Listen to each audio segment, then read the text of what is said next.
എല്ലാവർക്കും എൻ്റെ നമസ്കാരം. എൻ്റെ ഒരു പുതിയൊരു വീഡിയോയിലേക്ക് എല്ലാവർക്കും സ്വാഗതം. ഇജാസെ, ഞാൻ നിൻ്റെ കഥകളൊക്കെ കേട്ടു, കൊള്ളാം. പക്ഷേ അത് നീ തന്നെ എട്ടായിട്ട് മടക്കി നിൻ്റെ കൈ വെച്ചാൽ മതി. നീ ഇനി ഉണ്ടാക്കുമ്പോഴത്തേക്കിന് കുറച്ചുകൂടി നല്ല കഥകൾ ഉണ്ടാക്കുക. ഇത് പോരാ, ഒത്തില്ല ശരിക്കും പറഞ്ഞു കഴിഞ്ഞാൽ. പിന്നെ നീ കാശ് മേടിച്ച ആൾക്കാരുടെ കണ്ണിൽ തൽക്കാലം ഈ കഥകളൊക്കെ പറഞ്ഞ് പൊടിയിടാൻ പറ്റുമായിരിക്കും അല്ലേ? പക്ഷെ അതൊക്കെ എൻ്റെ തോന്നലാ. ഇത്രയും കള്ളക്കഥകൾ പറഞ്ഞ് നാട്ടിലുള്ള പിള്ളേരെ പറ്റിക്കുന്ന നിനക്കാണോ എന്നെക്കുറിച്ചൊരു കള്ളക്കഥ ഉണ്ടാക്കാൻ പാട്? ബാക്കി വീഡിയോ കേട്ടു തുടങ്ങാം. കണ്ടിട്ട് അവൻ ചിരിച്ചിട്ടാണ് അവൻ സംസാരിക്കുന്നത്. ഞാൻ ചിരിച്ചിട്ട് സംസാരിക്കുന്നുണ്ട്, എൻ്റെ മനസ്സിൽ കള്ളമില്ല. പിന്നെ രണ്ടാമത്തെ കാര്യം, നീ പറയുന്ന പൊട്ടത്തരം, നിന്റെ പൊട്ടൻ റഷ്യനും പൊട്ടൻ സംസാരവും ഈ ഊള വർത്താനം ഒക്കെ കേൾക്കുമ്പോഴത്തേന് ആരായാലും ചിരിച്ചു. നീ വിചാരിക്കുന്ന ആരും ചിരിക്കുന്നില്ലെന്നാണ് നിന്റെ വർത്താനം കേട്ട്. അവനെ ഇൻസൾട്ട് ചെയ്യുവാണ്. നിന്നെ പിന്നെ ഇൻസൾട്ട് ചെയ്യും, അല്ലാതെ പിന്നെ എന്താ ചെയ്യണ്ടേ? നാട്ടുകാരെ പറ്റിക്കുന്നത് നിന്നെ ഇൻസൾട്ട് ചെയ്യല്ലേ, എന്നല്ല ചാട്ടവാറിനടിക്കുക വേണ്ടത് കള്ളൻ. സംസാരിക്കുന്നത് അതൊന്നും എനിക്ക് കുഴപ്പമില്ല. പക്ഷെ അതിനുള്ള ആൻസർ അതൊന്നും കുഴപ്പമില്ലെങ്കിൽ പിന്നെ എന്തിനാടാ ഇവിടെ വന്ന് ഈ കരയുന്നേ? കാരണമല്ലോ. അതുകൊണ്ടാണ് ഞാൻ ഈ വീഡിയോ കുറച്ച് ലെങ്ത് ആവും. ഇപ്പൊ ഇവന്റെ തട്ടിപ്പുകൾ പുറത്ത് കൊണ്ടുവരാനുള്ള ഒരു ഇവൻ എൻ്റെ എന്ത് തട്ടിപ്പുണ്ട്? നിന്റെ തട്ടിപ്പ് ഇപ്പൊ പുറത്തു വരാൻ വേണ്ടി പോകുന്നേ? നാട്ടുകാരെ പറ്റിച്ച് ജീവിക്കുന്നവൻ. എനിക്ക് കുറച്ച് ദിവസം മുമ്പേ ഈ വീഡിയോ ചെയ്യണമെന്നുണ്ടായിരുന്നു, പക്ഷെ എനിക്ക് അതിന് സമയം കിട്ടിയിട്ടില്ല. കാരണം എന്താന്നുള്ള കാര്യം അറിയാവോ? ഞാൻ വീഡിയോ ഇട്ടല്ലോ, ഇനി എന്തെങ്കിലും കാരണം ആൾക്കാർ ഇപ്പോൾ ചോദിച്ചു തുടങ്ങി. കാരണം ആൾക്കാർ സത്യം മനസ്സിലാക്കി തുടങ്ങി, നാട്ടിലുള്ള പിള്ളേർ സത്യാവസ്ഥകൾ മനസ്സിലാക്കി തുടങ്ങിയിട്ടുണ്ട്. അപ്പോൾ പിടിച്ചു നിൽക്കണം, ഇനി വേറെ മാർഗ്ഗമില്ല. അപ്പോൾ എന്നെ കള്ളനാക്കാമല്ലോ. നീ എന്നെക്കുറിച്ച് എന്താക്കിയാലും എനിക്കൊരു കുഴപ്പമില്ല, മനസ്സിലായോ? അതൊന്നും എന്നെ സംബന്ധിക്കുന്ന പ്രശ്നമേ അല്ല. നീ പറഞ്ഞു, പക്ഷെ നീ പറയുന്ന ഓരോ ഡോക്യുമെൻറ്റിൻ്റെ ഓരോ കാര്യത്തിനിടെ കറക്റ്റായിട്ടുള്ള സാധനം ഞാൻ ഇവിടെ വന്നെന്ന് പറഞ്ഞിരിക്കും. നിന്നെ പൂട്ടും, അതിനകത്ത് യാതൊരു മാറ്റവും ഇല്ല. അതുകൊണ്ടാണ് ഈ വീഡിയോ ചെയ്തത്. അവനിപ്പോ എന്നെ ലക്ഷ്യം വെച്ചുകൊണ്ട് അവന്റെ ഓരോ വീഡിയോ എനിക്കെതിരെ അവനെ ഒരു തീർച്ചയായിട്ടും ഇവനെ ലക്ഷ്യം വെച്ചുകൊണ്ടാണ് ഞാൻ നേരത്തെ തന്നെ പറയും. ഇവനെ ടാർഗറ്റ് ഇട്ടുകൊണ്ട് തന്നെയാണ്. ഇവൻ ഇവിടെ നടത്തുന്ന കള്ളത്തരം വിളിച്ചു കാണിക്കാൻ വേണ്ടി തന്നെയാണ് ഞാൻ ഈ വീഡിയോ ചെയ്യുന്നത്. ഞാൻ യൂട്യൂബ് ചാനൽ തന്നെ തുടങ്ങിയതിന് വേണ്ടിയിട്ടാണ്. അതിനെന്താ സംശയം? അതിനൊരു സംശയം വേണ്ട. അല്ല നേരത്തെ തുടങ്ങാൻ വേണ്ടിയിട്ടാണ് എനിക്കിവിടെ കണ്ടന്റ് ഇല്ലായിട്ടോ എനിക്കിവിടെ കാര്യങ്ങൾ ചെയ്യാൻ വയ്യായിട്ടോ ആണോ? പക്ഷേ ഇനി ഞാനത് കാണിച്ചു തരും. ഇവിടെ എന്തൊക്കെ ചെയ്യാൻ പറ്റും, എന്തൊക്കെ കാണിക്കാൻ പറ്റും എന്നുള്ള കാര്യങ്ങൾ ഞാൻ ഇനി നിന്നെ കാണിച്ചു തരാം, മനസ്സിലായോ? ചാവാലിപ്പട്ടി എന്നൊക്കെ പറയും. അതായത് ഞാൻ എന്താ കണ്ടന്റ് ഇടുന്നത് അതിന് അതെ, എന്റെ കണ്ടന്റ് ഇവിടെ വന്നിട്ട് ഇപ്പൊ എടുത്തിട്ട് ഇപ്പൊ ഞാൻ പറഞ്ഞതിനൊക്കെ തിരിച്ചു പറയാൻ വേണ്ടി പറയാണ്. ഈ ചാവാലപ്പട്ടി വന്നിട്ട് എന്നോട് പറയുവാണ് അതിന് എതിരായിട്ട് ഒരു കണ്ടന്റ് ഇടും. അപ്പൊ കാരണം അവന് വേറൊരു കണ്ടന്റ് ക്രിയേറ്റ് ചെയ്യാൻ എനിക്ക് വേറെ കണ്ടന്റ് ക്രിയേറ്റ് ചെയ്യടാ. ഞാൻ കണ്ടന്റ് ക്രിയേറ്റ് ചെയ്യാൻ വേണ്ടി വന്നടാ. നീ ഈ കള്ളനെ പിടിക്കാൻ വേണ്ടി വന്നടാ. ഈ ഇജാസ് വിസ തട്ടിപ്പുകാരൻ കള്ളൻ നിന്നെ പിടിക്കാൻ വേണ്ടി വന്നല്ല, നിന്റെ കണ്ടന്റ് ക്രിയേറ്റ് ചെയ്യാൻ വേണ്ടി. എനിക്ക് നീ ഇവിടെ നടത്തുന്ന തട്ടിപ്പുകൾ, നീ 1 കോടി രൂപയുടെ തട്ടിപ്പ് നടത്തിയ തട്ടിപ്പ് പുറത്തു കൊണ്ടുവരാൻ വേണ്ടി തന്നെ ഞാൻ വീഡിയോ ചെയ്ത് തുടങ്ങിയിരിക്കുന്നത് യൂട്യൂബിൽ, മനസ്സിലായോ? അതുകൊണ്ട് എന്റെ കണ്ടന്റിനെതിരെ അവൻ വേറൊരു കണ്ടന്റ് ഇട്ട് ക്രിയേറ്റ് ചെയ്യും. അതൊക്കെ ഇവൻ ഇങ്ങനെയൊക്കെ നിങ്ങളോട് പറഞ്ഞ് നിങ്ങളെ പറ്റിക്കാൻ വേണ്ടിയുള്ള ശ്രമത്തിലാണ്. എത്ര കാലം ഇങ്ങനെ ചെയ്യാൻ വേണ്ടി പറ്റും? എത്ര കാലം നീ ആൾക്കാരെ പറ്റിക്കും? എത്ര കാലം ഇങ്ങനെ നീ ഇങ്ങനെ പറ്റിച്ച് ജീവിക്കും? പലനാൾ കള്ളൻ ഒരു നാൾ പിടിയിലെന്ന. അധികം താമസിക്കാതെ നീ പിടിയിലാവും. അങ്ങനെ പോവാണ്. അങ്ങനെ യൂട്യൂബ് പ്രൊമോട്ട് ചെയ്ത് പോവാണ്. അങ്ങനെയുള്ള ഒരു കള്ള ഫ്രോഡാണ് ഈ ജുബി എന്ന് പറഞ്ഞാൽ. അതെ, ഞാൻ ഫ്രോഡ്. ഞാൻ ഇവിടെ വന്ന് നിന്ന് ആൾക്കാരോട് പറഞ്ഞല്ലോ ഇങ്ങോട്ട് കയറി വാ, ഇവിടെ ഞാൻ ജോലി തരാം. ഞാനൊരൊറ്റ ഒരാളോടും വീഡിയോ ചെയ്ത് പറഞ്ഞിട്ടും എടുത്തിട്ടൊന്നുമില്ല. ഞാനൊരു ഏജന്റ്. ഇതെല്ലാം ഇവനായിരുന്നു ഈ പറയുന്നത്, മനസ്സിലായോ? ഇവൻ കള്ളനായതുകൊണ്ട് ഇവന് പിടിച്ചു നിൽക്കാൻ വേണ്ടിയിട്ട് എൻ്റെ മേലങ്ങ് പഴി ചേർത്ത് കഴിഞ്ഞാൽ ഊരാന്ന് പറഞ്ഞു. നീ എന്നെക്കുറിച്ച് പറഞ്ഞാൽ എനിക്കൊരു കുഴപ്പമില്ല, മനസ്സിലായോ? എനിക്കൊരു കുഴപ്പമില്ല. നീ പറ. പക്ഷെ നീ ഇവിടെ പറയുന്ന ഡോക്യുമെന്റ്സിന്റെ കാര്യവും നീ ഇവിടെ നടത്തുന്ന തട്ടിപ്പും ഞാൻ ജനങ്ങളുടെ ഇടയ്ക്ക്, ഇവിടെ നാട്ടിലെ പിള്ളേരുടെ ഇടയ്ക്ക് ഞാൻ തുറന്നു പറയും. ലീഗലായിട്ടുള്ള കാര്യങ്ങൾ ചെയ്യട്ടെ. ഇത് ലീഗൽ ഇല്ലാത്ത വിസയിൽ വന്ന് നാട്ടുകാരെ പറ്റിച്ച് പൈസയും മേടിച്ച് ഒരു പണിക്കും പോവാതെ ഇരിക്കുക അവൻ. എന്നിട്ട് അവൻ വന്നിട്ട് നമ്മളോട് പറയുവാണ് ഞാൻ പണിയെടുത്ത് ജീവിക്കാനാടാ നാറി. കാരണം ഞാൻ പല ആൾക്കാരുടെ എന്റെ പല വീഡിയോയിലും പറഞ്ഞു ഇവൻ ഫ്രോഡാണെന്ന്. അതൊക്കെ ഓൾമോസ്റ്റ് നിങ്ങൾക്ക് അറിയാം. ഒരാൾക്കും അറിയത്തില്ല ഇവിടെ എന്താ ഞാൻ ഫ്രോഡാന്നുള്ള കാര്യത്തിൽ. ഒരാളും പറയത്തില്ല. എന്തെങ്കിലും ഫ്രോഡ് പരിപാടി കാണിച്ചാലേ പറയാം. ഇവനിപ്പോൾ ഈ കെട്ടിച്ചമച്ചുണ്ടാക്കിയ കഥ നീ എന്ത് വേണേലും പറഞ്ഞു എന്നെക്കുറിച്ച്. പക്ഷെ നീ ഇവിടെ വന്ന് ഈ വിസ തട്ടിപ്പിൻ്റെ കാര്യങ്ങൾ ഇവിടെ ചെയ്ത് കഴിഞ്ഞാൽ നിൻ്റെ ആ വിസയ്ക്കെതിരായിട്ട് നീ പറഞ്ഞ ഡോക്യുമെൻ്റ് കറക്റ്റ് സാധനം ഞാനിവിടെ ആൾക്കാരോട് വന്ന് പറയും. അത് ഞാൻ പറഞ്ഞിരിക്കും. അതിന് വേണ്ടിയിട്ടാണ് ഞാൻ ഈ ചാനൽ തുടങ്ങിയിരിക്കുന്നത്, മനസ്സിലായോ? ആൾക്കാരും ജയിലിൽ പിടിച്ചിട്ടുണ്ട് ഇങ്ങനെ ഫ്രോഡ് എന്ന് പറഞ്ഞപ്പോൾ ആൾക്കാർ വിശ്വസിച്ചില്ല. പക്ഷെ അതുപോലെ തന്നെ പല ആൾക്കാരും പിടിച്ചതിന് ശേഷം എന്നെ വിളിച്ച് ഒരുപാട് ക്ഷമാപണം ചെയ്യും. ഇവനെ വിളിച്ചിട്ട് പറയണം, അയ്യോ ഇജാസിക്ക ക്ഷമിക്കണേ, ഞങ്ങൾ അറിയാതെ ചെയ്തു പോയതാണ്. ആരെയാ നിന്നെ ഇവിടെ പിടിച്ച് ക്ഷമാപണം നടത്തിയത്? നീയും അവരെ പോലെ ഒരു ഫ്രോഡാണ്. നീ ഇനി എൻ്റെ അടുക്ക് ഒന്ന് ക്ഷമാപണം നടത്താം. അയ്യോ ജുബി എന്നെ ഒന്നും ചെയ്യല്ലേ, ഞാൻ ജീവിച്ചു പോയിക്കോട്ടെ എന്ന് പറഞ്ഞുകൊണ്ട്. പണിയെടുത്ത് ജീവിക്കടാ. നാട്ടുകാരെ പറ്റിച്ചല്ല ജീവിക്കേണ്ടത്, പണിയെടുത്ത് ജീവിക്കാൻ. എന്താ സൈഡ് നല്ല തണ്ടും തടിയുണ്ടല്ലോടാ, പണിയെടുത്ത് ജീവിച്ചൂടെ നിനക്ക്? നാട്ടുകാരെ പറ്റിച്ചിട്ട് ജീവിക്കുന്നു. വീഡിയോ വോയിസ് ക്ലിപ്പും കാര്യങ്ങളൊക്കെ എൻ്റെ കയ്യിലുണ്ട്. ഇവൻ്റെ അടുത്ത് എന്തുണ്ടായാലും എനിക്കെന്താണ്? ഞാൻ ഇവനെതിരെ വീഡിയോ ചെയ്യും. അതിനകത്ത് യാതൊരു മാറ്റവും ഇല്ല. ഇവൻ്റെ ഈ കള്ളത്തരം പിടിക്കാൻ വേണ്ടിയിട്ട് ഞാൻ വീഡിയോ ചെയ്തുകൊണ്ടേയിരിക്കും. എന്നെ വിശ്വസിച്ച് ഇന്നും വിളിച്ചിട്ടുണ്ടായിരുന്നു പിള്ളേർ. ഞാൻ അവരോടൊക്കെ സത്യാവസ്ഥ പറയുന്നുണ്ട്. അവർക്കത് മനസ്സിലാവുന്നുണ്ട്. എനിക്കത് മതി. ഒരാളെങ്കിലും അതുപോലെ മുന്നോട്ട് പോകുന്തോറും ആൾക്കാർ എന്നെ വിശ്വസിച്ച് വരും. എനിക്കതിൽ നല്ല ഉറപ്പുണ്ട്. സത്യം എന്നും ജയിച്ചിട്ടേ ഉള്ളൂ. നിന്നെപ്പോലത്തെ കള്ളനുണ്ടല്ലോ, നീ ജയിലിൽ കയറൂടാ നാറി. എങ്ങനെ പേഴ്സണലി ചോദിക്കുകയാണെങ്കിൽ ഞാൻ എങ്ങനെ പറയാതിരിക്കും? സത്യം പറയാലോ, പറഞ്ഞു പോകുന്നതാ. അയച്ചുതരാം. പിന്നെ ഈ ജുബി എന്ന് പറഞ്ഞവൻ ഒരുപാട് തെറികൾ എന്നെ വിളിക്കുന്നുണ്ട്. സത്യമായിട്ടും ഇങ്ങനെയുള്ളവനെ തെറിയല്ല പിന്നെ എന്താ നമ്മൾ വിളിക്കുക? നമ്മൾ പിന്നെ പുണ്യാളെന്ന് വിളിക്കണോ? സാറേന്ന് വിളിക്കണോ? ഒന്നും വിളിക്കാൻ പറ്റില്ല. കള്ളനെ കള്ളൻ തന്നെ വിളിക്കത്തുള്ളൂ. തെണ്ടിത്തരം കാണിക്കുന്ന തെണ്ടിന്ന് തന്നെ വിളിക്കത്തുള്ളൂ. അതിൽ കൂടുതൽ മര്യാദ ഒന്നും ഇവന് കൊടുക്കേണ്ട ആവശ്യമില്ല. മര്യാദ കൊടുക്കേണ്ടവർക്ക് നമ്മൾ മര്യാദ കൊടുക്കും. അല്ലാതെ ഇവനെ പോലെ നാട്ടുകാരെ പറ്റിച്ച് നാട്ടിൽ നിന്ന് എന്താ പറയുക, വീട്ടുകാർ കുടുംബക്കാരടക്കം എങ്ങനെയും പിള്ളേരെവിടെയെങ്കിലും പോയി രക്ഷപ്പെട്ടോട്ടെന്ന് പറഞ്ഞ് കുറച്ച് പൈസ ഉണ്ടാക്കിക്കൊടുക്കും. ആ പൈസയെ വെട്ടിച്ച് ജീവിച്ച് തിന്ന് കൊഴുത്ത് ഒരു പണിക്കും പോകാതിരിക്കുന്ന ഈ നാറികളെ ഞാൻ പിന്നെ എന്ത് വിളിക്കണം? ഞാൻ തെറിയേ വിളിക്കത്തുള്ളൂ. അതിൽ യാതൊരു മാറ്റവും. കാരണം എൻ്റെ അപ്പനും എനിക്കും ഇതുപോലെ അപ്പനും അമ്മയും ഉള്ളതാണ്. അവരും കഷ്ടപ്പെട്ടിട്ടാണ് മക്കളെ പുറത്തോട്ട് വിടുകയും എടുക്കുകയും വലിയ സ്വപ്നങ്ങളോടുകൂടി അവർ വരികയെടുക്കുകയൊക്കെ ചെയ്യുന്നത്. ഈ ഇതുപോലത്തെ നാറികൾ നമ്മളെപ്പോലുള്ള ആൾക്കാരെ പറ്റിച്ചിട്ട് അങ്ങനെ ഉണ്ടാക്കേണ്ട ആവശ്യമില്ല. ഞാൻ തെറി വിളിക്കും. അത് കേൾക്കാൻ നിനക്ക് എന്താടാ മടി? കേക്കടാ, കാശ് മേടിക്കുന്നില്ലടാ ആൾക്കാരെ കയ്യിൽ നിന്ന്. ഇനി മേടിച്ച കാശെല്ലാം നീ മര്യാദയ്ക്ക് തിരിച്ചു കൊടുത്തോണം. ഇവനൊരു മാന്യമായിട്ടുള്ള ഒരു ഏജന്റ് ആണെന്നുണ്ടെങ്കിൽ ഒരിക്കലും ഞാൻ ഏജന്റ്, എനിക്ക് ഏജന്റ് പണി എടുക്കേണ്ട ആവശ്യമില്ല. ഇവനൊക്കെയാണ് ഈ നാട്ടുകാരെ പറ്റിച്ച് ജീവിക്കേണ്ട ഗതികളുള്ളത്. ഞാൻ അന്തസ്സായ രീതിയിൽ പണിയെടുത്ത് ജീവിക്കുന്ന ഒരുത്തനാ. തെറി വിളിക്കത്തില്ല. മാന്യമായിട്ട് എന്റെ അടുത്ത് പറയാം, എടാ ഇജാസ നീ ചെയ്യുന്നത് ശരിയല്ല. ഇവനോട് എന്ത് മാന്യത കാണിക്കാൻ വേണ്ടി? ഈ നാറിനോട്, ഈ കള്ളനോട്, ഈ ഫ്രോഡിനോട്, പക്ക ഫ്രോഡ്, ഈ ക്രിമിനൽ, ഇവനോട് എന്ത് മാന്യത കാണിക്കാൻ വേണ്ടിയിട്ടാണ്? നാട്ടുകാരെ പറ്റിച്ച് ജീവിക്കുന്ന ഇവനോടൊക്കെ എന്ത് മാന്യത കാണിക്കാൻ വേണ്ടി? നിനക്ക് ഇത്രയേ ഉള്ളൂ മാന്യത. ഇത്രയും മാന്യത ഞാൻ തരുന്നുണ്ടല്ലോ, എൻ്റെ അവതാര്യമായിട്ട് നീ കൂട്ടിക്കൂ. മനസ്സിലായോ? എൻ്റെ അവതാര്യമാണ് ഇത്രയും മാന്യത. ഞാൻ ഇതിലും നന്നായിട്ട് നിനക്ക് മാന്യത തരാത്ത രീതി എനിക്ക് സംസാരിക്കാൻ അറിയാൻ വേണ്ടിയിട്ടല്ല. പക്ഷെ ഇത്രയും മാന്യത ഞാൻ തരുന്നത് എൻ്റെ അവതാര്യമാണ്. നീ ചെയ്യുന്നത് work visa, normal work visa അല്ല. നീ അത് നിർത്തി വെക്കുക. പക്ഷെ അവൻ അങ്ങനെയൊക്കെ പറഞ്ഞു കഴിഞ്ഞാൽ നിർത്തി വെക്കുമല്ലോ അല്ലേ? തട്ടിപ്പ് നടത്തുന്നവൻ എന്ത് വേണേലും പറയാലോ ഇരുന്നിട്ട്. ചെയ്തത് എന്നെ വളരെ മോശമായി, എന്റെ ഫാമിലിനെ പോലും അധിക്ഷേപിക്കുന്ന തരത്തിലുള്ള വളരെ മോശമായിട്ടുള്ള തെറികളാണ് അവൻ എന്നെ വിളിച്ചിട്ടുള്ളത്. അതുപോലെ തന്നെ ഇവന്റെ വാക്കുകളിൽ ആരും വിശ്വസിച്ചു പോകും. അങ്ങനെയാണ് അവൻ ആളുകളെ കൺവിൻസ് ചെയ്യുന്നത്. അതെ, ആളുകൾ വിശ്വസിക്കും. കാരണം ഞാൻ പറയുന്ന സത്യമായിട്ടുള്ള കാര്യം ആളുകൾ വിശ്വസിക്കും. അല്ല നിന്നെപ്പോലെ ഇവിടെ തുപ്പല് വിഴുങ്ങിയും ചക്കയെന്ന് പറഞ്ഞ് തേങ്ങയെ കൊണ്ട് നിർത്തുകയും ആൾക്കാരെ പറ്റിക്കുന്ന രീതിയിലുള്ള സംസാരവും കാര്യങ്ങളും ഇല്ല. ഒരാൾ എന്നെ വിളിച്ചിട്ടുണ്ടെങ്കിൽ പക്കയായിട്ട് അവർക്ക് ഞാൻ ചോദിക്കും, നിങ്ങൾക്ക് ഞാൻ പറഞ്ഞത് മനസ്സിലായോ? കറക്റ്റായിട്ട് ഇന്ന് വിളിച്ച പയ്യനോട് ഇതിൻ്റെ ഡോക്യുമെൻസിൻ്റെ പക്കാ കാര്യങ്ങൾ ഞാൻ പറഞ്ഞു കൊടുത്തു. ഞാൻ പറഞ്ഞു നിനക്ക് ഡൗട്ട് ഉണ്ടോ അതിനകത്ത്? ഞാൻ പറഞ്ഞു തന്ന കാര്യങ്ങൾ മനസ്സിലായോ? ഈ വിസ ഇന്ന വിസയാണ്, ഇവർ ഈ മേടിക്കുന്ന സംഭവമാണ്. നിങ്ങൾ എടുക്കുന്ന 3 കൊല്ലത്തേക്ക് അവർ ഒരു വിസ തരും. അതിപ്പോൾ കിട്ടാൻ വേണ്ടി ബുദ്ധിമുട്ടാണ്.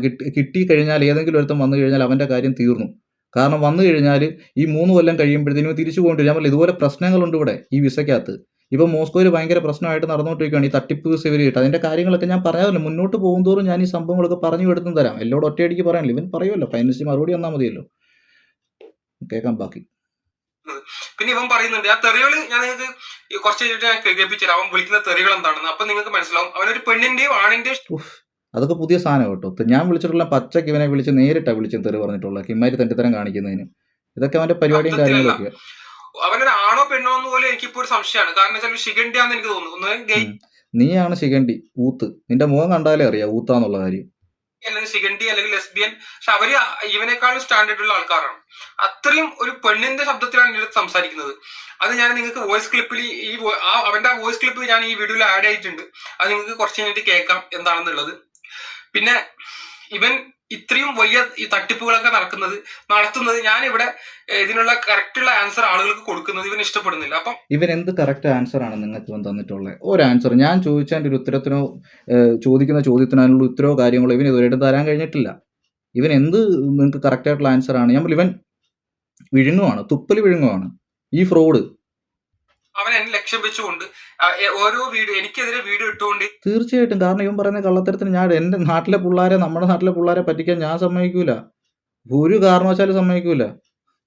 ഇരിക്കുകയാണ്. പിന്നെ ഇവന്റെ ലിങ്ക് കൊണ്ട് ഞാൻ പറഞ്ഞല്ലോ, അതൊക്കെ എനിക്ക് പറയേണ്ട ആവശ്യമില്ല. പിന്നെ അതൊന്നും ഇനി അവന് ചെയ്യാൻ പറ്റില്ല. എന്റെ ലിങ്ക് കൊണ്ട് താഴെ ഇടുന്നുള്ള സംഭവം ഇവന്റെ വീഡിയോയിൽ. ഇവൻ അത്രയ്ക്ക് വലിയ മാന്യനാ, സത്യസന്ധനാ, മറ്റേ പുണ്യാളനാണെങ്കിൽ ഇവൻ എന്തിനാണ്, ഇവൻ ആരെയാ പേടിക്കുന്നത്? എന്റെ ചാനൽ എടുത്ത് ഇവൻ എന്തുകൊണ്ട് എന്റെ ചാനൽ കാണിക്കുന്നില്ല? അതെ, ഇവനാണ് ഫ്രോഡ്. നിങ്ങളെ കാണിക്കുന്നുണ്ട് എൻ്റെ ഫോട്ടോ, എൻ്റെ ചാനലിൻ്റെ ലിങ്ക് ഇവരെന്തുകൊണ്ട് കാണിക്കുന്നത്? കാരണം ആൾക്കാർ കാണും, എൻ്റെ അടുക്കിലോട്ട് വരും. ഇവനിപ്പോൾ എന്നെ കാണിക്കാതെ വെച്ച് ഇങ്ങനത്തെ കാര്യങ്ങൾ ചെയ്യുന്നതിന് ശേഷം എത്ര കാലം ഇങ്ങനെ ചെയ്യൂടാ? ആൾക്കാർ തപ്പിയെടുക്കൂടാ, അവർ വരുകൂടാ, സത്യം അറിയും, അവർ എൻ്റെ അടുക്കിലോട്ട് വരും. അന്ന് നിൻ്റെ അന്ത്യമാണ്. അന്ന് നിന്നെ പൂട്ടും. നിൻ്റെ 1 കോടി രൂപയുടെ തട്ടിപ്പുണ്ടല്ലോ, അത് പുറത്ത് ഞാൻ കൊണ്ടുവരും. അതിനകത്ത് യാതൊരു മാറ്റവും ഇല്ല. ഇവൻ അതുകൊണ്ടാണ് ഇവൻ ഈ കള്ളത്തരം കാണിക്കുന്നത്. ഒരു കാരണവശാലും ഇവൻ എൻ്റെ വീഡിയോ ഇങ്ങനെ ഇത് കാണിക്കുന്നതല്ലാതെ ഇവൻ്റെ ഇതാണ് ഇവൻ്റെ യൂട്യൂബ് ചാനൽ നിങ്ങൾക്ക് പോയിട്ട് നോക്കാം എന്നുള്ള കാര്യം ഇവൻ എന്തുകൊണ്ട് പറയുന്നില്ല. എന്നിട്ട് ഇവൻ്റെ ഈ ഇൻബോക്സിനകത്ത് വരുന്ന കമൻ്റ് എല്ലാം ഇവൻ ഡിലീറ്റ് ചെയ്യും, മറ്റുള്ളവർ കാണാതിരിക്കാൻ വേണ്ടി. മനസ്സിലായി? എൻ്റെ ഇൻബോക്സിനകത്ത് ഇവൻ ഉൾപ്പെടെ വന്ന് തെറി പറയുകയും മറ്റുള്ള കാര്യം ഞാൻ അതൊന്നും ഡിലീറ്റ് ചെയ്യേണ്ട ആവശ്യം എന്തിന്? പറയേണ്ടവർക്ക് പറയാം. ഞാൻ എന്താണെന്നും എങ്ങനെയാണെന്നുള്ള കാര്യം എനിക്കറിയാം. അത് ഇവനാണ് പറഞ്ഞേക്കുന്നത് ഫുള്ള് കേട്ടോ. അല്ല ബാക്കിയുള്ള ആൾക്കാർ കമൻറ്റ് എഴുതിയിട്ടേക്കുന്ന അവർക്ക് കാര്യങ്ങളൊക്കെ മനസ്സിലായിട്ട് ഇവൻ്റെ കുറച്ച് ശിങ്കിടികളുണ്ട്. ഇവനും ആലിബാബയും 12 കള്ളന്മാരും എന്ന് പറഞ്ഞിട്ട് ഇവനും എൻ്റെ 12 കള്ളന്മാരും ഉണ്ട്. അവന്മാരോട് കൂട്ടുപിടിച്ചിട്ടാണ് ഈ പരിപാടി. കാരണം വീഡിയോ ഇട്ട് കഴിഞ്ഞാൽ നമുക്ക് വ്യൂ വരുമ്പോഴത്തേക്കിനും അറിയാം ഇവൻ്റെ അവിടെ ഉള്ളവന്മാർ കണ്ടു. അപ്പം ഇതും നോക്കിയിരിക്കുവാണ്. മനസ്സിലായോ? അതിന് വേണ്ടിയിട്ട് അവൻ ഓരോ രീതിയിലും അവൻ അത് കുടുങ്ങിക്കൊണ്ടിരിക്കുകയാണ്. ഞാൻ എന്തിനു കുടുങ്ങാൻ? അത് കുടുങ്ങാൻ പോകുന്ന നീയാണ്. അതിൻ്റെ വെപ്രാളോ നീ കിടന്ന് കയ്യും കാലും അടിച്ച് കാണിക്കുന്നത്. എടാ പറ്റിപ്പും ചതിയും ചെയ്യുന്നവൻ മാത്രം പേടിച്ചാൽ മതി. ഈ കള്ളത്തരം കാണിക്കുന്നവൻ ഞാൻ പേടിക്കേണ്ട ഒരു ആവശ്യമില്ല. ഞാൻ ആരെയും പറ്റിച്ചിട്ടും എടുത്തിട്ടുമില്ല. നിൻ്റെയൊക്കെ കള്ളത്തരം പുറത്ത് കൊണ്ടുവരാൻ വേണ്ടി നിൽക്കുന്നു. അപ്പം നീയൊക്കെ ഓരോ കള്ളക്കഥയായിട്ട് എൻ്റെ അടുക്ക് വരുന്നത്. എനിക്ക് അതിനകത്ത് ഒരു കുഴപ്പമില്ല. മനസ്സിലായോ? ഒരു കൺവിൻസും ആയിട്ടില്ല. മക്കളെ നിങ്ങൾ എന്നെ വിളിച്ചു. ഇവൻ പല കാര്യങ്ങളും പറയും. ഒരു പണിക്കും പോകാതെ നിങ്ങളുടെ പൈസയ്ക്ക് തിന്നു കൊഴുത്തിരിക്കുവാണ്. ഇവനൊന്നും കൊണ്ട് പൈസ കൊടുക്കില്ല. ഈ 3 കൊല്ലം നിങ്ങൾ വന്നു. ഇപ്പം എത്ര? ഇന്നലെ പറഞ്ഞിട്ട് 4, 4.5, 5, 6 ആ പൈസ കൊടുത്തു. 3 കൊല്ലം ഇവിടെ ഒന്ന് പണിയെടുത്തു. ഈ 3 കൊല്ലം കഴിയുമ്പോൾ നിങ്ങൾ തിരിച്ച് കയറിപ്പോയി. തിരിച്ചു പോയിട്ട് നിങ്ങൾക്ക് തിരിച്ചു വരണ്ട. അതായത് പറഞ്ഞ ഒരു റെഗുലർ ആയിട്ടുള്ള, അതായത് നിങ്ങൾക്ക് പെർമനൻ്റ് ആയിട്ടുള്ള ഒരു ജോബില്ല. 3 കൊല്ലം കഴിഞ്ഞു നിങ്ങൾ പോയി. അത് കഴിഞ്ഞിട്ട് തിരിച്ചു വരണമെങ്കിലോ ഈ വിസ തട്ടിപ്പുകാരൻ ഈ കള്ളനെ വിളിക്കണം. അപ്പോൾ അവൻ എന്താ പറയുക, ഒരു 6 ലക്ഷം രൂപ വരുവാണെങ്കിൽ ഞാൻ വിസ തരാമെന്ന് പറയും. മനസ്സിലായോ? ഇപ്പോൾ ആ വിസ കിട്ടുന്നില്ല. വിസ ഭയങ്കര ബുദ്ധിമുട്ടാണ്. കാരണം ചെക്കിങ് ആയി തുടങ്ങിയിട്ടുണ്ട് ഫുള്ള്. കാരണം ആ വിസയ്ക്ക് ഇവിടെ വന്ന് പണിയെടുക്കുന്ന അത് ലീഗലായിട്ടുള്ളൊരു സംഗതിയല്ല. അതിൻ്റെയൊക്കെ ഡീറ്റെയിൽ ഒക്കെ പറയാം കേട്ടോ. അതിവൻ ഈ കാര്യങ്ങളിലൂടെ പറഞ്ഞു വരട്ടെ. എന്നെ പേഴ്സണലായിട്ട് വിളിക്കുക, എൻ്റെ കാര്യങ്ങളെല്ലാം പറഞ്ഞു തരാം. അതിനകത്ത് ഒരു കുഴപ്പമില്ല. ഈ വീഡിയോയ്ക്കകത്തൂടെയും പറയാം. എനിക്കൊരു പ്രശ്നമുള്ള കാര്യമല്ല. ഇവൻ്റെ വായിൽ നിന്ന് തന്നെ കുറച്ച് കാര്യങ്ങളുണ്ട്. നമുക്ക് പറഞ്ഞു പോകുമ്പോഴത്തേന് ആൾക്കാർക്ക് കുറച്ചുകൂടി കാര്യങ്ങൾ വ്യക്തമാവും. മനസ്സിലായോ? അതുകൊണ്ടാണ്. കാരണം ഞാൻ ഒരു തെളിവ് ഓൾറെഡി നിങ്ങൾക്ക് മുമ്പിൽ കാണിച്ചു. അവൻ ഏജന്റ് ആണെന്ന് തെളിയിക്കുന്ന ഒരു തെളിവ് നിങ്ങളുടെ മുമ്പിൽ കാണിച്ചു. ഇവൻ പലതും പറയും. കാരണം ഇവൻ കള്ളനാണ്. ഇവൻ ഇതുകൊണ്ട് ജീവിക്കുന്നവനാണ്. ഞാൻ ഇതുകൊണ്ട് ജീവിക്കുന്നവനല്ല. എനിക്ക് മാന്യമായൊരു തൊഴിലുണ്ട്. ഞാൻ ആ തൊഴിലെടുത്താൽ എൻ്റെ കുടുംബം നോക്കുകയും ജീവിക്കുകയും ചെയ്യുന്നത്. പിന്നെ ഇതിലോട്ട് വന്നതെന്ന് വെച്ച് കഴിഞ്ഞാൽ ഒത്തിരി നമ്മുടെ നാട്ടിലെ പിള്ളേരെ ഇവന്മാർ പറ്റിക്കുന്നതുകൊണ്ട് മാത്രം ഇതിലോട്ട് വന്നത്. കാരണം ഞാനും ഒരു സാധാരണ കുടുംബത്തിൽ നിന്ന് വന്ന ഒരാളാണ്. മനസ്സിലായോ? എൻ്റെ അപ്പനും അമ്മയും കഷ്ടപ്പെട്ട് പൈസ ഉണ്ടാക്കി തന്നിട്ടാണ് ഞാൻ ഇങ്ങോട്ട് വരികയെടുക്കുകയൊക്കെ ചെയ്തിട്ടുള്ളത്. അതുപോലെ വേറൊരാളും ഇതുപോലെ വരുമ്പോഴത്തേന് ഇത്രയും കാശ് മുടക്കി ഇത്രയും പറ്റിക്കലിലേക്ക് വന്ന് വിടുമ്പോഴത്തേക്കിന് എനിക്ക് സഹിക്കാൻ പറ്റില്ല. ഞാൻ കാണുന്നത് അവരെയാണ്, എന്നിലൂടെ കാണുന്ന അവരെയാണ്. അവർക്ക് ഈ പ്രശ്നം ഉണ്ടായിട്ട് ഞാൻ സമ്മതിക്കൂല. ഇവനൊക്കെ ഉണ്ട് അത്യാവശ്യം പൈസ ഉണ്ടാക്കി കാര്യങ്ങൾ ഒരു മുങ്ങും മക്കളെ. ഇവനൊക്കെ എവിടെ പോയിട്ട് തപ്പും നിങ്ങൾ? അവൻ്റെ യൂട്യൂബ് ചാനലും കാണുന്നില്ല, അവൻ്റെ ഫോൺ നമ്പറും കാണില്ല, ഒരു തേങ്ങയും കാണില്ല. ഇവനാണെങ്കിൽ ഇവൻ്റെ വീടുമായിട്ടൊരു ബന്ധമില്ലാത്തവനാണ്. ഇവൻ്റെ നാട്ടിൽ വിളിച്ച് അന്വേഷിച്ചറിയും. ഇവൻ്റെ നാട്ടിലൊക്കെ ഞാൻ വിളിച്ചു, ഇവൻ്റെ മെമ്പറുമായിട്ടൊക്കെ ഞാൻ സംസാരിച്ചേ വിളിച്ചിട്ട്.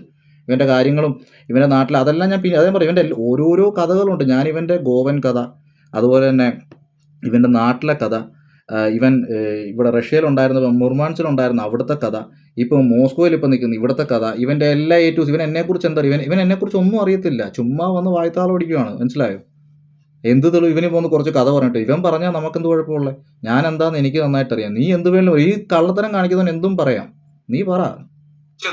അവൻ തെറി വിളിക്കുന്നതും കൂടി നമുക്കൊന്ന് കേട്ട് നോക്കാം. തെറി വിളിക്കുന്നതാണ് കേട്ടോ.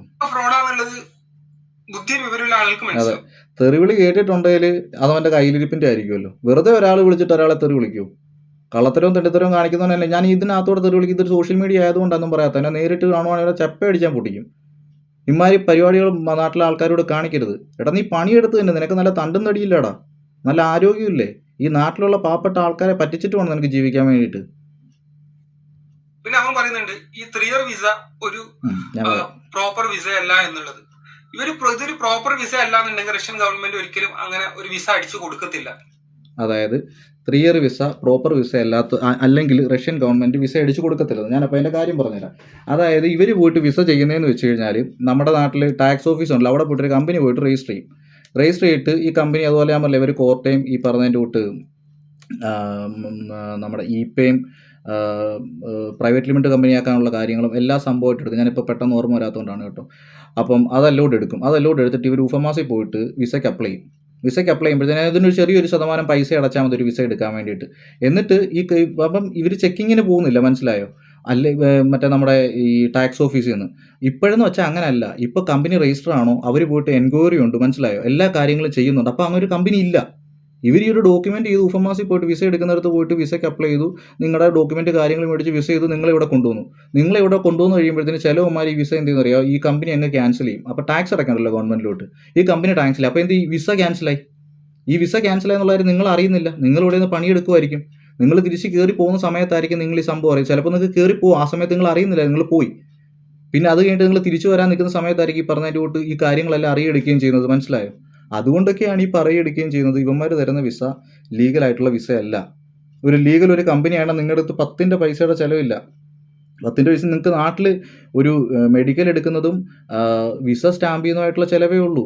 ഇവന്മാർ ഈ 3 കൊല്ലത്തെ വിസ, 3 കൊല്ലത്തെ വിസയ്ക്ക് എന്താ കുഴപ്പം? ഞങ്ങളിവിടെ ഒന്ന് പണിയെടുക്കുന്നു. ഈ 3 കൊല്ലം കഴിഞ്ഞാൽ നിങ്ങൾ എന്തെടുക്കും? തിരിച്ചു പോകണ്ടേ? തിരിച്ചു പോയിട്ട് ഇവർ നിങ്ങൾക്ക് ഫ്രീ ആയിട്ട് വിസ തരുമോ? അതൊന്നും ഇവർ പറ, അതൊക്കെയാണ് വിഴുങ്ങും. മനസ്സിലായോ? അതാ പറഞ്ഞു ഇവൻ ഫ്രോഡാന്ന് പറഞ്ഞേ, തട്ടിപ്പാന്ന് പറഞ്ഞേ, നിങ്ങളുടെ കയ്യിൽ നിന്ന് കാശടിച്ച് മാറ്റാൻ വേണ്ടിയുള്ള പരിപാടി എന്ന് പറഞ്ഞു. ഈ വിസയ്ക്ക് വെറും തുച്ഛമായ പൈസ കൊടുത്ത് ഇവന്മാർ എടുക്കുന്നു, എന്നിട്ട് വൻ കമ്മീഷൻ ഇതിനകത്ത് അടിക്കുന്നു. രണ്ടാമത്തെ കാര്യം. മൂന്നാമത്തെ കാര്യം, അവരെ എയർപോർട്ടിൽ നിന്ന് ഡീപ്പോർട്ട് ചെയ്ത് വിടും. ഞാൻ ഇപ്പം ഇത് ഈ വിസ അതായത് കമ്പനി പൂട്ടി പോയിട്ടുള്ള ആൾക്കാരെ അവർ ഈ കമ്പനി പൂട്ടിയിട്ടും ഇവരെന്തുകൊണ്ട് ഇവിടെ സ്റ്റേ ചെയ്യുന്നുള്ള കാര്യം പറഞ്ഞുകൊണ്ട് ക്യാൻസൽ അടിച്ചു വിടും. അങ്ങനെ ക്യാൻസൽ അടിച്ച് പോയവരുണ്ട്. മനസ്സിലായോ? അതൊന്ന്. കൊടുക്കുന്നതും കോൺട്രാക്ട് കൊടുക്കുന്നതും ഇൻവിറ്റേഷൻ കൊടുക്കുന്നതും ഒന്നും ഞാനല്ല, ഇത് റഷ്യൻ ഫെഡറൽ. അത് ഇവനല്ല, കാരണം ഇത് എടുക്കുന്ന വേറെ ആൾക്കാരാണ്. മനസ്സിലായോ? ഞാൻ പറഞ്ഞു ഇത് ഭയങ്കര കളിയാണ് മക്കളെ ഇവിടെ നടക്കുന്നത്. മനസ്സിലായോ? ഇന്റർനാഷണൽ അതിൻ്റെയൊക്കെ സാധനങ്ങൾ എൻ്റെ കയ്യിൽ ഇരിപ്പുണ്ട്. ഇതിപ്പോൾ എടുത്ത് അല്ലോടെ ഇട്ട് പൊട്ടിക്കണ്ടല്ലോ. ഇവനിപ്പോൾ പറയട്ടെ, ഇവനെ പെടുത്താൻ വേണ്ടിയിട്ടുള്ള സാധനങ്ങൾ ഫുൾ എൻ്റെ കയ്യിൽ ഇരിപ്പുണ്ട്. എനിക്ക് വേണ്ടത് ഇവൻ പൈസ കൊടുത്തിട്ടുള്ള ആൾക്കാരെയാണ് എനിക്ക് വേണ്ടത്. ഇവൻ പൈസ കൊടുത്തിട്ടുള്ളതും ഇവൻ വിസ ചെയ്തിട്ട് വന്നിട്ടുള്ള ആൾക്കാരെയാണ് എനിക്ക് വേണ്ടത്. എനിക്ക് അവരെ വേണ്ട. അതിപ്പോൾ കിട്ടൂടാ. അത് ഇച്ചിരി താമസിച്ചാലും ഇവൻ എത്രത്തോളം എൻ്റെ വീഡിയോ മറ്റുള്ളവരിലേക്ക് എത്തിക്കാതെ ഇങ്ങനെ അമക്കി വെക്കുന്നു, അവർ വരും. അവരുറപ്പായിട്ടും വരും. നീ തന്നെ നിന്റെ കുഴി വെട്ടിക്കൊണ്ടിരിക്കുക. കൊടുക്കുന്നത് എന്തെങ്കിലും രീതിയിൽ ഇപ്പൊ എത്രയോ പേര് റഷ്യയിൽ ഈ 3 ഇയർ വിസയിൽ വർക്ക് ചെയ്യുന്നുണ്ട്, എത്രയോ ആൾക്കാർ വർക്ക് ചെയ്യുന്നുണ്ട്. അവർക്കൊന്നും യാതൊരു വിധത്തിലുള്ള പ്രശ്നങ്ങളില്ല. അതെ, അവർക്കൊന്നും യാതൊരു വിധത്തിലുള്ള പ്രശ്നങ്ങളില്ല. ഇപ്പം ഇവന്മാർ പണിയെടുക്കുന്നുണ്ടെന്ന് ഇവന്മാർ പറയുന്നത് ഒരുപാട് പ്രശ്നങ്ങളുണ്ട്. ഇവന്മാരിതൊന്നും പറയാത്തതാണ്, വന്ന് പെട്ട് നിൽക്കുന്നതാണ് പിള്ളേർ. മനസ്സിലായോ? ആരോട് പറയാൻ, എവിടെ പോയിട്ട് ഭാഷ അറിയത്തില്ല, ഒരു തേങ്ങ അറിയത്തില്ല, എവിടെ പോയിട്ട് എന്ത് പറയാൻ വേണ്ടിയിട്ടാണ്. ഇപ്പം ഇവർ തന്നെ, ഈ പിള്ളേർ തന്നെ അങ്ങോട്ടും ഇങ്ങോട്ടും മാറിയിട്ട് ഫോൺ ചെയ്യണം, അളിയാ ഇന്നടുത്ത് വേക്കൻസി ഉണ്ട്, നീ ഇങ്ങോട്ടേക്ക് പോകുക, അങ്ങോട്ടും ഇങ്ങോട്ടും എല്ലായിടത്തും ഇവരെ എടുക്കത്തില്ല. ഇപ്പം ഇവിടെ യുദ്ധം നടക്കുന്നതെന്ന് വെച്ചിട്ട് ഷോർട്ടേജ് ഉണ്ട്. അതിൻ്റെ ഗ്യാപ്പിലാണ് ഇപ്പോൾ ഈ പിള്ളേരെ കയറ്റി നിർത്തിയിരിക്കുന്നത്. ഇപ്പോൾ ചൂട് സ്റ്റാർട്ട് ചെയ്യുവാണ്. അപ്പോഴത്തേനും ഈ അസർബൈജാൻ, തജാക്കിസ്ഥാൻ, ഉസ്ബെക്കിസ്ഥാനിൽ നിന്ന് ഈ ആൾക്കാരെല്ലാം അവന്മാർ യുദ്ധം ഉണ്ടായപ്പോഴത്തേനും ഇത് പേടിച്ച് അങ്ങോട്ട് പോയവന്മാരാണ്. അവന്മാർ ഇവിടെ നിന്നിട്ട് 10% എന്ന് വെച്ചാൽ ടാക്സ് അത് അടച്ചിട്ട് അവന്മാർ ഇവിടെ നിൽക്കും. നമ്മളൊരു ടാക്സും കൊടുക്കാൻ നിൽക്കും. നമുക്കൊരു മെഡിക്കൽ സംഭവമില്ല, ടാക്സ് കൊടുക്കുന്നില്ല. ഇതൊക്കെ ഞാൻ നിങ്ങളോട് പറയുന്നതാണ്. ഇവന്മാർ ഇതൊന്നും പറയത്തില്ല, അതൊക്കെ അങ്ങ് വിഴുങ്ങും. മനസ്സിലായോ? ഒരുപാട് ആൾക്കാരെ പോലീസ് പിടിച്ചിട്ടുണ്ട്. അതുപോലെ തന്നെ 3 ഇയർ വിസയിൽ വന്നിട്ട് പല 3 ഇയർ വിസയിൽ വന്നിട്ട് മരിച്ചുപോയ ആൾക്കാരുണ്ട്. പോലീസ് പിടിച്ചിട്ടുണ്ട്. ഇവൻ തന്നെ പറഞ്ഞത് പോലീസ് പിടിച്ചിട്ടുണ്ട്. മരിച്ചുപോയവരെ എന്ത് ചെയ്യും? നിങ്ങൾ പറ, എന്ത് ചെയ്യും? നിങ്ങൾ ഇവിടെ കിടന്ന് ചത്തുപോയി, ഇവൻ കാണുമോ നിങ്ങളെ ബോഡി അങ്ങോട്ട് എത്തിക്കാണ്ട്? ഒരു ബോഡി ഇവിടെ അങ്ങോട്ട് കയറ്റി കൊണ്ടുപോകണമെങ്കിൽ എന്തൊക്കെ ഡോക്യുമെന്റ്സ് കാര്യങ്ങൾ ചെയ്യണം, എന്തോരം പൈസ ചിലവ്, എന്തൊക്കെ ഇതാന്നുള്ള കാര്യം അറിയാവോ? അതൊന്നും അറിയത്തില്ല. ഇവനൊക്കെ കാശും മേടിച്ച് പോക്കറ്റിലിട്ടിട്ട് പോയി. ഇവനെയൊക്കെ എവിടെ പോയിട്ട് തപ്പാൻ വേണ്ടിയിട്ടാണ്? അതുകൊണ്ടാണ് പറഞ്ഞത് ഒരു പ്രോപ്പർ വിസയിൽ വാ, വേറെ കുഴപ്പമോ കാര്യങ്ങളൊന്നും ഇല്ല. എന്നിട്ട് പോലും യാതൊരു തരത്തിലുള്ള പ്രശ്നങ്ങളോ കാര്യങ്ങളോ ഒന്നും എനിക്ക് വന്നിട്ടില്ല. കാരണം എന്താ, നമ്മളത് പ്രോപ്പർ വിസ ആയത് കാരണമാണ് ഒരു പ്രശ്നം. ഞാൻ പറഞ്ഞു ഇത് പ്രോപ്പർ വിസ അല്ലെന്നുള്ള കാര്യം ഞാൻ പറഞ്ഞില്ല നിങ്ങളോട്. ഇവന്മാർ ഇങ്ങനെ പോയിട്ട് വിസ എടുത്തിട്ട് ചെറിയ പൈസയ്ക്ക് വിസ എടുത്തിട്ട് നിങ്ങൾക്ക് വലിയ പൈസയ്ക്ക് അങ്ങോട്ടേക്ക് എന്നിട്ട് നിങ്ങളെ ഇവിടെ കൊണ്ടുവരും. ഇതൊരു വലിയൊരു ബിസിനസ്സാണ്, കച്ചവടം. അത് ബിസിനസ് എന്ന് പറഞ്ഞില്ല, തട്ടിപ്പാണ് നടക്കുന്നത്. മനസ്സിലായോ? ഇവൻ അതിനിടയ്ക്ക് എന്തൊരു ബിസിനസിന്റെ കാര്യം പറഞ്ഞുകൊണ്ട് ചിരിച്ചു എന്ന് പറയടാ. ഊളെ പിന്നെയും പറഞ്ഞു പോലീസും മറ്റവരും മറ്റേ ബിസിനസ്, അവർ കൈക്കൂലി മേടിച്ച് മറ്റേത് ബിസിനസ്. ഇവന് തലയ്ക്ക് ഈ ബോധമില്ലാത്തവൻ്റെ ആരെ കൊണ്ട് പൈസ കൊടുക്കുന്നതെന്ന് ഞാനീ ആലോചിക്കുന്നത്. തലയ്ക്ക് വെളിവില്ലാത്ത ഭ്രാന്തന്റെ അടുക്കലൊക്കെ. കാരണം ഇവർക്കുള്ള ടാക്സിന്റെ കാര്യങ്ങളൊക്കെ ഇതിന്റെ വലിയ ഉദ്യോഗസ്ഥരുണ്ട്, അത് നോക്കി അവര് നോക്കി. ഇതിന്റെ വലിയ ഉദ്യോഗസ്ഥരുണ്ട്. ആരാണോ ഈ ഉദ്യോഗസ്ഥർ? അതുപോലും ഇവൻ ചെയ്യുന്നവനല്ലേ, ഇവനല്ലേ വിസ ഉണ്ടാക്കുന്നത്. ഇവൻ ആരെ അറിയത്തില്ലേ? ഇവനൊരു തേങ്ങ അറിയത്തില്ല. കൊണ്ടുവരിക, നിങ്ങളുടെ ഇടയ്ക്ക് കാശ് മേടിക്കുക, നിങ്ങളെ പറ്റിക്കുക, അത് തന്നെ. വേറെ അതൊന്നും ബാക്കി കാര്യങ്ങളൊന്നും അവൻ അറിയേണ്ട ആവശ്യമില്ല. മനസ്സിലായോ? എവിടെയെങ്കിലും ഒരു വെയർ ഹൗസിൽ എവിടെയെങ്കിലും കൊണ്ടങ്ങ് പെടുത്തും. അപ്പോൾ പറയാം നിനക്ക് ജോലി മേടിച്ചൊന്നുമില്ല, നീ ഇത് ചെയ്തൂടെ. ഇതെല്ലാം ഇവരെല്ലാം എപ്പോഴും അറിയുന്നറിയോ? ഒരു കൊല്ലം കഴിഞ്ഞ് ഇവർക്ക് ആരോട് ചോദിക്കും? ഭാഷ അറിയത്തില്ല ഈ പിള്ളേർക്ക്. ആരോട് കണക്ഷൻ ഉണ്ട്, എന്തുണ്ട്? അവസാനമാണ് ഈ സംഭവം ഇവർ അറിയുന്നത്. എൻ്റെ വീഡിയോ ലെങ്ത് കൂടുന്നുണ്ട് കേട്ടോ. അതിന്റെ കാര്യങ്ങളൊക്കെ മൈഗ്രേഷൻ വേറൊരു ഇവൻ പറയുന്നത് മെയിൻ ആയിട്ട് ആളുകളെ പേടിപ്പിക്കാൻ. മൈഗ്രേഷൻ അല്ലടാ, ഞാനത് പറയുന്നില്ല. പറയുന്ന ഒരു കാര്യം എന്ന് പറഞ്ഞു കഴിഞ്ഞാല് ഇപ്പം പറയുന്ന വെച്ചാല് എങ്കിലും നിങ്ങൾ ജോലി സ്ഥലത്ത് നിങ്ങളെ പിടിച്ചു കഴിഞ്ഞാൽ നിങ്ങളെ ഡീപ്പോർട്ട് ചെയ്യും എന്നാണ് ഇവൻ പറയുന്നത്. അങ്ങനെ എന്തെങ്കിലും വിഷയം വരാണെങ്കിൽ റഷ്യൻ ഗവൺമെന്റ് ഈ വിസ കൊടുക്കുന്ന ഇതിന്റെ മെയിൻ ആയിട്ടുള്ള ആളുകളുണ്ടല്ലോ, അവർ ഡയറക്റ്റ് ഇടപെട്ട് അതിൽ ആ വിഷയം സോൾവ് ചെയ്യും കേട്ടോ. അപ്പോൾ പ്രശ്നമുണ്ട്. ഇങ്ങനെയുള്ള പ്രശ്നം ഉണ്ടായി കഴിഞ്ഞാൽ റഷ്യൻ നിങ്ങൾക്ക് ആരാണോ വിസ തന്നെ അവർ ഈ പ്രശ്നം സോൾവ് ചെയ്ത് തരുമെന്ന്. ആരാ സോൾവ് ചെയ്യുന്നത്? ആരുടെ പോയിട്ട് നിങ്ങൾ ഈ പറയുന്നത്? ആരോട് പോയിട്ട് പറയും? ആരോടാ നിങ്ങൾ പോയിട്ട് പറയും? ഇവനോടോ? അല്ലെ ഇവൻ പറയുന്ന മറ്റേ ആരോ ചെയ്തു തരുന്നുണ്ടെന്ന് പറഞ്ഞു. ആരാ അത്? നിങ്ങൾക്കറിയാം ആളെ? നിങ്ങൾക്ക് ഇവനെ അറിയത്തുള്ളൂ. അങ്ങനെയൊന്നും ആരും പിടിച്ച് പുറത്താക്കാനുള്ള പെർമിഷൻ ഇല്ല. കാരണം റഷ്യയിലേക്ക് ലേബേഴ്സിനെ വേണം, അതായത് ജോലി ചെയ്യാനുള്ള ആളുകളെ വേണം. അതുകൊണ്ട് അങ്ങനെയൊന്നും ജോലി ചെയ്യാനായിട്ടുള്ള ആളുകളെ വേണം. അതിങ്ങനല്ല, മനസ്സിലായോ? അതിങ്ങനല്ല ചെയ്യുന്നത്. അത് പക്കാ കമ്പനി, ഞാൻ പറഞ്ഞല്ലോ, കമ്പനി ഡയറക്റ്റ് വിസ കൊടുക്കുകയാണ് ചെയ്യുന്നത്. അല്ലാതെ ഇങ്ങനെ തട്ടിപ്പ് വിസയിലൂടെ അല്ല ആൾക്കാരെ കൊണ്ടുവരുന്നത്. ഇവർ നിങ്ങളെ പറ്റിച്ചിട്ട് ഇവിടെ കൊണ്ടുവന്ന് പണിയെടുപ്പിച്ചിട്ട് നിങ്ങളെ ചൂഷണം ചെയ്ത് ജീവിക്കുന്നവന്മാരാണ് ഈ കള്ളൻ ഇജാസൊക്കെ, വിസ തട്ടിപ്പുകാരൻ. പിടിച്ച് പുറത്താക്കാൻ പറ്റില്ല. അങ്ങനെ എന്തെങ്കിലും വിഷയം വരാണെങ്കിൽ അത് റഷ്യൻ എന്തായാലും ഒരിക്കലും അങ്ങനെ വരത്തില്ല. കാരണം മെയിൻ ആയിട്ട് ഈ രജിസ്ട്രേഷൻ മിഗ്രേഷൻ ചോദിക്കുന്നത് ഇത് ഒന്നാമത് കമ്പനിന്റെ പെർമിഷനോട് കൂടിയാണ് ഈ ആളുകൾ പുറത്തെ കമ്പനികളിൽ വർക്ക് ചെയ്യുന്നത്. അല്ല, ഏത് കമ്പനിയുടെ പെർമിഷനോട് കൂടി? ഇതൊക്കെ ഇവന്റെ വാ കൊണ്ട്. ഇത്രയും എന്നെ കുറിച്ചും ഈ പറഞ്ഞ നിങ്ങളെ പറ്റിക്കാൻ പറ്റുന്ന, കള്ളം പറയാൻ പറ്റുന്ന ഇവനാണോ ഈ ഇരുന്ന് നാക്കിനെല്ലെന്ന് പറഞ്ഞുകൊണ്ട് ഇത്രയും തട്ടിപ്പ് നടത്താൻ വേണ്ടി പറ്റാത്ത ഈ കള്ളത്തരങ്ങൾ വിളിച്ചു പറയാൻ പറ്റും? ഈ നട്ടാ കുരുക്കാത്ത മറ്റേ നുണകൾ ഇരുന്ന് പറയുവാണ് ആൾക്കാരെ പറഞ്ഞ് പറ്റിക്കാൻ വേണ്ടി. ഇവന്റെ ഈ ഇതുണ്ടല്ലോ, കമ്പനി പെർമിഷൻ കൊടുത്തില്ലെങ്കിൽ അവർക്ക് വർക്ക് ചെയ്യാൻ പറ്റില്ല. അതുകൊണ്ടാണ് നമുക്കൊരു ഓപ്പൺ വിസ എന്നുള്ള രീതിയിൽ പറയുന്നത്. അതായത് ഒരു ഓപ്പൺ വിസയില്ല. ഇതിനെക്കുറിച്ച് നിങ്ങൾക്ക് അറിയാൻ വരാനായിട്ടാണ് ഇവൻ ചുമ്മാതിരുന്ന് ഓരോന്ന് പറഞ്ഞ് നിങ്ങളെ എങ്ങനെ പറ്റിക്കുവാണ്. അല്ലാതെ വേറെ ഒന്നുമില്ല ഇതിനകത്ത്, വലിയ കഥയൊന്നുമില്ല. ഓ എന്റെ പോലീസ്, അത് ഞാൻ പറഞ്ഞ. അതായത് ഇവൻ പറയുന്ന എമിഗ്രൈനിലോ പോയിട്ട് കംപ്ലൈന്റ് ചെയ്യുമെന്ന് പറഞ്ഞു എനിക്കെതിരെ. നീ പോയിട്ട് കംപ്ലൈന്റ് ചെയ്യ്. നീ കംപ്ലൈന്റ് ചെയ്യാൻ വേണ്ടിയിട്ടാണ് ഞാൻ വെയിറ്റ് ചെയ്യുന്നത്. നീ കംപ്ലൈന്റ് ചെയ്ത് കാണിച്ചതാട്ട്. നീ റഷ്യൻ സിറ്റിസൺ അല്ലേ? നീ എനിക്കെതിരെ കംപ്ലൈന്റ് ചെയ്യും. ഞാൻ ഇപ്പം ഇങ്ങനെ വന്ന് ഡീമോട്ടിവേഷൻ ചെയ്യുന്ന ആൾക്കാരെ ഇങ്ങോട്ടേക്ക് കൊണ്ടുവരാൻ സമ്മതിക്കുന്നില്ല, ഞാൻ നിന്റെ ബിസിനസ് തടയുന്നു, അല്ലെ ഞാൻ ഈ പറയുന്ന കാര്യങ്ങളെല്ലാം കള്ളമാണ്. നീ പോയിട്ടൊന്ന് കംപ്ലൈന്റ് ചെയ്ത് കാണിച്ചു കാട്ടാ. എന്നിട്ട് നീ വന്നിട്ട് വർത്താനം പറ. അല്ലാതെ നീ വെറുതെ വന്നിട്ട് ഗുണാന്ന് പറഞ്ഞിട്ട് കാര്യമില്ല. പിന്നെ ഇനി ഇത് മുന്നോട്ടേക്ക് വീഡിയോ പോയി കഴിഞ്ഞാൽ കുറേ ഉണ്ട്. പിന്നെ ഇനി വീഡിയോ ചെയ്യട്ടെ, ചെയ്യുന്നതിനനുസരിച്ച് ഇതൊക്കെ ചുമ്മാ ഓരോ തട്ടിപ്പ് കാര്യങ്ങൾ പറഞ്ഞ് ഇങ്ങോട്ടേക്ക് പോകുന്നത്. ഇപ്പം തന്നെ വീഡിയോയുടെ ലെങ്ത് ഭയങ്കരമായിട്ട് കൂടിയിട്ടുണ്ട്. ഞാനിത് മനഃപൂർവ്വം ചെയ്യുന്നതല്ല, ഇവൻ്റെ ഈ വർത്തമാനം കാരണമായിട്ട് ഇത്രയും കൂടി പോകുന്നതാണ്. അപ്പോൾ പിന്നെ നമുക്ക് ഇവൻ്റെ വേറെ വീഡിയോസ് വരും. ഇവൻ എന്തായാലും ഈ അപ്ഡേറ്റ് കാര്യങ്ങൾ ചെയ്യും. കാരണം ഈ നാട്ടിൽ നിന്ന് ആൾക്കാർ ചോദിച്ചു തുടങ്ങിയല്ലോ. നിങ്ങൾ എൻ്റെ ചാനൽ കാണുന്നുണ്ടെങ്കിൽ നിങ്ങൾ ഞാനുമായിട്ട് കോൺടാക്ട് ചെയ്യുക. ഞാൻ ഇതിൻ്റെ കാര്യങ്ങൾ പറഞ്ഞുതരാം. ഇതിലൂടെ യൂട്യൂബിലാണെങ്കിൽ ഇവൻ ഈ കാര്യങ്ങളെക്കുറിച്ച് സംസാരിക്കുമ്പോഴത്തേക്കിന് ഞാൻ അതിൻ്റെ വ്യക്തമായിട്ടുള്ള കാര്യങ്ങൾ, എന്ത് ഡോക്യുമെൻ്റ്, എന്ത് സാധനം എന്നുള്ള കാര്യങ്ങൾ, പക്കയായിട്ടുള്ള കാര്യങ്ങൾ ഞാൻ നിങ്ങൾക്ക് പറഞ്ഞ് മനസ്സിലാക്കി തരാം. ഇന്നലെ ഞാനിട്ട വീഡിയോയ്ക്ക് ശേഷമാണ് ഇവന് കുരു പൊട്ടി തുടങ്ങിയത്. കാരണം ആൾക്കാർ എൻ്റെ വീഡിയോ കണ്ടു തുടങ്ങി, എന്നെ വിളിച്ചു തുടങ്ങി, മനസ്സിലായോ? അപ്പോൾ ഇവൻ ആ കാര്യങ്ങളൊക്കെ അറിയുന്നു കൊടുക്കുന്നുണ്ട്. എന്നിട്ട് ഇവൻ്റെ തന്നെ ഒരു കൂട്ടുകാരൻ പയ്യൻ എന്നെ രാവിലെ വിളിച്ചിട്ടുണ്ടായിരുന്നു. അതിൻ്റെ കഥയൊക്കെ വരാം, അതിനെ പോട്ടെ. കാരണം ഞാൻ ഇവനും എൻ്റെ 12 ശിഷ്യന്മാരും ഉണ്ട്. അതൊക്കെ എന്തെങ്കിലും ആട്ടെ, അത് പോട്ടെ. മറ്റേ ഇവൻ്റെ എല്ലും കഷ്ണം തിന്ന് ജീവിക്കുന്ന കുറേമാരുണ്ട്. അപ്പം അതവിടെ നിൽക്കട്ടെ. എന്തായാലും അത് നമ്മൾ നോക്കേണ്ട ആവശ്യമില്ല. നമുക്ക് മെയിനായിട്ടുള്ള ഇവനെയാണല്ലോ. ഇവനെ പിടിച്ചു കഴിഞ്ഞാൽ ബാക്കി എല്ലാ താപ്പാനകളും പുറത്ത് ചാടും. അത് നമുക്ക് പുറത്ത് കൊണ്ടുവരാം. നമ്മൾ അധികം വൈകിക്കാതെ തന്നെ ഇവന്മാരെല്ലാം പുറത്ത് ചാടും. അതിനകത്ത് യാതൊരു മാറ്റവും. പിന്നെ ചാനൽ നിങ്ങൾ സബ്സ്ക്രൈബ് ചെയ്യുക, അതുപോലെ തന്നെ ലൈക്ക് ചെയ്യുക, മറ്റുള്ളവരോട് ഷെയർ ചെയ്ത് കൊടുക്കുക. ഇനിയും വീഡിയോ ഇട്ടെ, അപ്പോഴത്തേനും നമ്മൾ വീണ്ടും വരും. അപ്പോൾ അതുവരെ ഗുഡ് നൈറ്റ് എല്ലാവരോടും.